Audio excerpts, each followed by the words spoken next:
Okay, good afternoon, guys. So, yesterday we learned about the definition of the derivative. Let's remind ourselves there are two main ideas that we have applied to the derivative so far. One is that the derivative is the limit of the difference quotient, and the other one is going to be relevant in this example that we work through, that the derivative is the slope of the tangent line. That's probably the most frequently used idea that we're going to have early on. You might hear me refer to this one as the algebraic interpretation. This is a geometric interpretation of the derivative. So we know that the derivative represents the slope of the tangent line. So here's an example where we get to work through that again. Just another example is pretty familiar, similar to what we did yesterday, but just keep thinking about how this will work out. So this first part says sketch the graph of f of x equals 1 over x. So hopefully remember that's the parent function for rational functions. So that's going to look like this. Here's f of x. And it says, and the tangent line at x equals 2. So we'll do that in a different color. Here is 2. The tangent line is going to be tangent right at that point, so it's going to look something like that. There's approximately our tangent line. All right, so there's part A, pretty straightforward. Looking at part B, it says calculate f prime of 2. This is where we're going to use what we learned yesterday to find the derivative. But before we do that, let's just think for a second. Will it be positive or negative? Remember, we just said that the derivative is the slope of the tangent line. So when it says f prime at 2, that's asking for the slope of the tangent line at x equals 2. So right here, at x equals 2, does this blue line have a positive or negative slope? Sorry for this typo. Positive or negative slope. That's a negative slope, so we would anticipate that f prime of 2 should be a negative number. Now let's go ahead and actually compute it. This is what you're going to practice more today and tomorrow, is actually computing the derivative by hand. So hopefully remember from yesterday, our definition of the derivative, we can use either the x minus a definition or the h. I'm going to use the h on this one. You really can use either one in any of these problems. I would encourage you to practice using both. But we learned yesterday that the derivative at 2 is equal to the limit as h approaches 0 of f of, it was a plus h, this is our definition, minus f at a all over h. So in this case, a is 2. So f prime at 2 would be equal to the limit as h approaches 0 of f of 2 plus h minus f of 2 all over h. And now we're just substituting into our known function f. F of x equals 1 over x. So we have the limit as h approaches 0 of f of 2 plus h. Well, that would be 1 over 2 plus h. Minus f at 2 would be 1 over 2.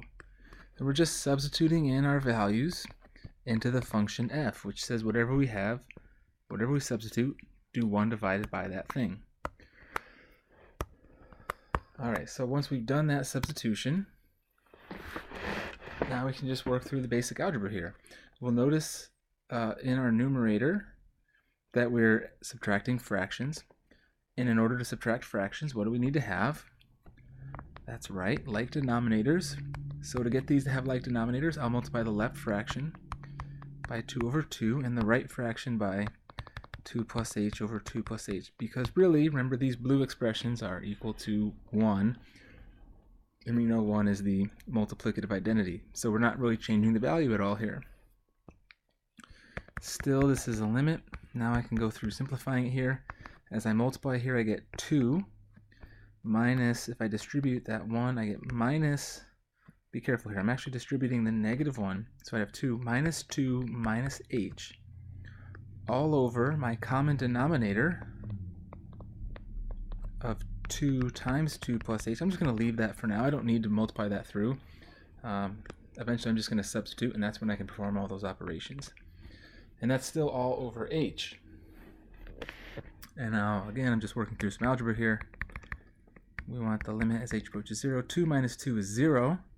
So I get minus h when these cancel, all over 2 times 2 plus h, and that's all divided by h. And now I'm getting close, because now I have a fraction divided by a fraction. So I will do keep, change, flip. I get negative h over 2 times 2 plus h. That's my top fraction. I change the multiplication. This is really h over 1 from the denominator, so that when I flip that, I have 1 over h. Now the h's cancel, and I want the limit as h approaches 0 of negative 1 over 2 times 2 plus h. And now we can see this is a real straightforward limit that I can evaluate by substitution. If I plug in 0, I'll get negative 1 over 2 times 2 plus 0, which is 2 times 2, or 4. So all of that work shows me that f prime at 2 equals negative 1/4, which you'll recall at the beginning of the problem we said we would anticipate this to be a negative value. That's encouraging that we did get a negative value.